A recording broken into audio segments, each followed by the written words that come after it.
Hey everybody, Joe Lowry, what a day, happy Monday, just like that, the weekend has come and gone. Oh boy, I'm telling you, what a fast and furious weekend it was, 48 hours, just like that. Today's Monday, July 17th. It's actually National Peach Ice Cream Day, as well as World Emoji Day. That's right, in case you've seen an unusual spike in emoji usage today, that's probably why. And how about a weekend over at Fenway? Boy, the Sox split the series with the Yankees.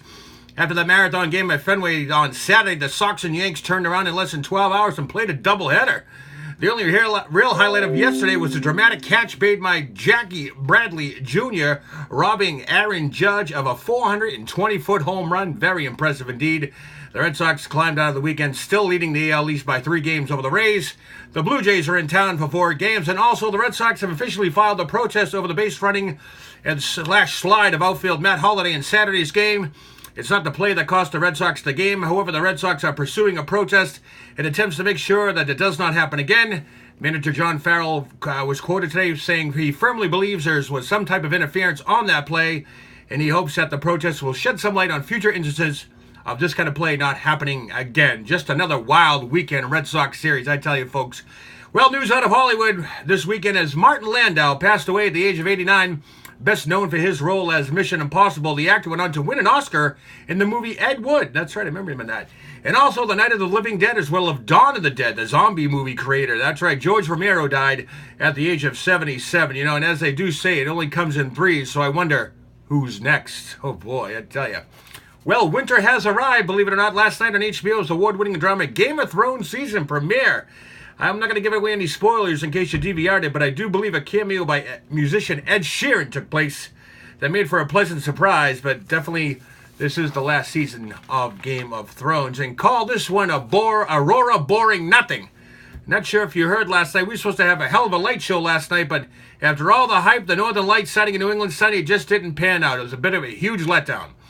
Boston meteorologist Dave Epstein said there was a full lull in the solar storm that was expected to make a phenomenon visible in New England that would lead to the Aurora Borealis being visible in the region. However, the things are very difficult to predict. He said the storm reached a moderate rating while the sun was still up over North America, but was downgraded to a minor around 1:21 a.m. The Space Weather Prediction Center said it was just a lull in the storm that caused us not to see the Northern Lights. Oh, that stinks. Oh, well.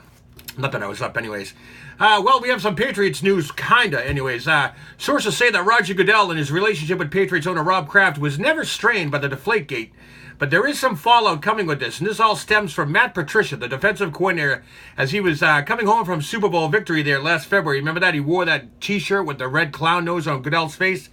Well, he was photographed while disembarking from the team's plane at Logan Airport, and the picture was taken back in Ferry. But according to league sources, Roger Goodell, believe it or not, he's still miffed. He's really upset about this. He does still plan to attend the NFL kickoff game at Gillette Stadium September 7th. It'll be the first time that Roger Goodell has visited Foxborough in over 2 years, well beyond the Deflategate. No doubt the reception by the fans will be broadcasted throughout the NFL nation. And you know what? I'm still sticking today. I was watching Good Morning America today, and they routinely start off with their anti-Trump drama. I'm telling you. So they announced this poll today that the president's approval rating in his first 6 months is at an all-time low. So I'm like, okay. So I asked, where did they get these numbers? Where did these ratings come from? Well, nobody called me. Nobody emailed me. Nobody sent me a message asking me how I think the president is doing. So how can you report such an honest figure? The truth is, you can't. I think they need to put a warning or some type of disclaimer telling viewers that fake news is coming on or something like that. I mean, they do it for viewer discretion when a show comes on that may or may not offend me. Why can't they do it for the news now? I mean, this fake news awareness needs to happen. I'm watching these people, these so-called news journalists, who are systematically creating their own news stories based on half-truths, or even better yet, their own assumptions. Why? Because it's this thing called ratings, folks. That's right. Screw the integrity factor. What's wrong with reporting what is actually happening? I get up and I watch George Stephanopoulos day in and day out. In the morning, he comes in all premeditated what he thinks is the truth. But when he's actually encountered with it, he thinks it's the truth when it's actually not the truth. He gets all flustered. I'm telling you, you got to do me a favor. Watch this guy. I saw it the other day. He was trying to distort the story. He was being set straight by one of Donald Trump's lawyers, and it was all downhill there from there. I mean, I've actually saw him look at the producer and say, cut the segment. You know, we're all sounding, you know, he makes it sound like he's under oath when he's talking about this Trump thing, and it's just ridiculous, you know.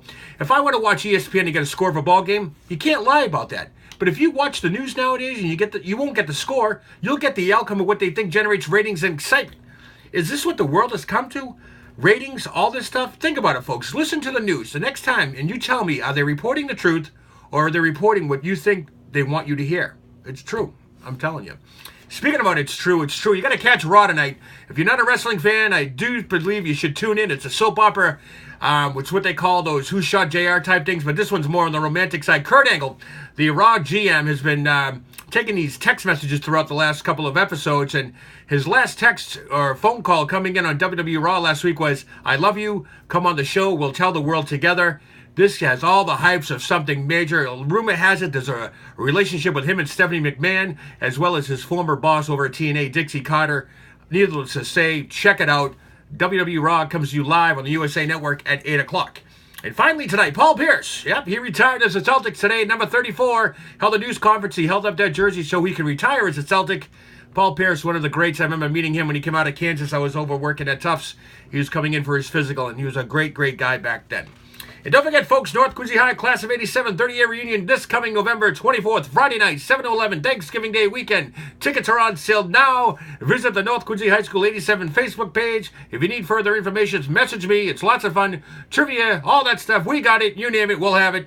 And also, Christine Swerk Murphy. She's got all the details as well, so you might want to message her. Anyways, you got to come on over to YouTube, www.youtube.com/Joe Lowry. What a day. I need subscribers. I need them now. It's free. Did I tell you it's free? By the way, it's free. Hey, buddy, have a happy Monday. I'm Joe Lowry. What a day.